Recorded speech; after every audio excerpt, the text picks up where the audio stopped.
Assalamualaikum warahmatullahi wabarakatuh. Sebelumnya perkenalkan, saya Muhammad Rikas Hidayatullah dengan NIM 204201904 dari kelas 1I, Program Studi Pendidikan Guru Madrasah Ibtidaiyah. Pada kesempatan kali ini, saya akan mempresentasikan sebuah materi yang berjudul Sumber-sumber Hukum Islam. Adapun tujuan saya membuat video presentasi ini adalah untuk memenuhi tugas akhir semester mata kuliah studi hukum Islam dengan dosen pengampu Bapak Suprapno SPDI MPDI. Baiklah, langsung saja masuk ke pembahasannya, yaitu pengertian sumber hukum Islam. Sumber hukum adalah segala sesuatu yang melahirkan atau menimbulkan aturan yang mempunyai kekuatan, yang apabila dilanggar akan menimbulkan sanksi yang tegas dan nyata. Dengan demikian, sumber hukum Islam adalah segala sesuatu yang dijadikan dasar, acuan atau pedoman syariat Islam. Kemudian, sumber-sumber hukum Islam. Sumber hukum Islam yang pertama yaitu Al-Quran, sebuah kitab suci umat muslim. Al-Quran adalah kalam firman Allah yang telah diturunkan kepada Nabi terakhir, yaitu Nabi Muhammad SAW, melalui malaikat Jibril sebagai penyempurna kitab-kitab terdahulu. Al-Quran memuat kandungan-kandungan yang berisi perintah, larangan, anjuran, kisah Islam, ketentuan, hikmah, dan sebagainya. Di dalam Al-Quran terdapat hukum-hukum.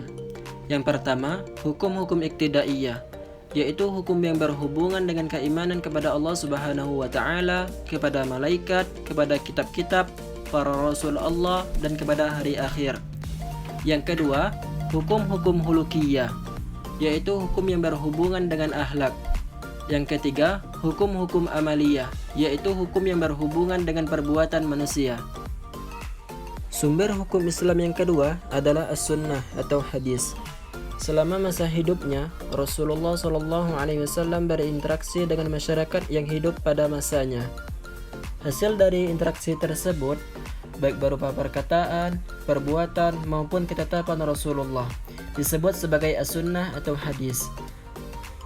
Tanpa as-sunnah, sebagian besar isi Al-Quran akan tersembunyi dari mata manusia. Di dalam Al-Quran, misalnya tertulis perintah untuk mengerjakan salat. Tanpa as-sunnah, orang tidak akan tahu cara mengerjakannya. Sumber hukum Islam yang ketiga yaitu ijma'.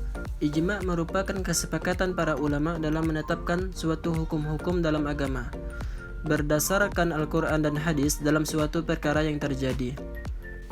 Unsur-unsur ijma' antara lain, yang pertama, adanya sejumlah orang yang berkompeten sebagai mujtahid. Yang kedua, sebuah mujtahid bersepakat mengenai hukum sebuah masalah. Dan yang ketiga, kesepakatan terjadi setelah terlebih dahulu masing-masing mujtahid mengemukakan pendapatnya sebagai hasil ijtihad. Sumber hukum Islam yang terakhir yaitu qiyas. Qiyas menurut bahasa berarti mengukur, memperbandingkan atau mempersamakan yang satu dengan yang lainnya dikarenakan adanya persamaan. Qiyas menurut istilah adalah suatu upaya menghubungkan suatu peristiwa yang tidak ada nas tentang hukumnya dengan peristiwa yang sudah ada nas hukumnya, karena terdapat persamaan hukum illat di antara keduanya. Selanjutnya, rukun-rukun qiyas. Yang pertama, asal. Asal adalah sesuatu yang telah ditentukan ketentuan hukumnya berdasarkan nas, baik nas tersebut berupa Al-Quran maupun hadis. Yang kedua, al-far'u. Al-far'u adalah masalah yang hendak dikiyaskan yang tidak ada ketentuan nas yang menetapkan hukumnya. Yang ketiga, hukum asal. Hukum asal adalah suatu syara' yang terdapat pada asal yang hendak ditetapkan pada far'u dengan jalan qiyas. Dan yang keempat, yaitu illat. Secara bahasa, illat adalah sesuatu yang bisa mengubah keadaan. Sedangkan menurut istilah, illat adalah suatu sifat yang menjadi motif dalam menentukan hukum dan sejalan dengan tujuan penempatan hukum dari suatu peristiwa. Karena adanya illat, maka hukum itu tidak ada, dan jika illat itu tidak ada, maka hukum itu juga tidak ada. Baiklah, itu saja yang dapat saya sampaikan. Lebih dan kurang mohon dimaafkan. Terima kasih. Wassalamualaikum warahmatullahi wabarakatuh.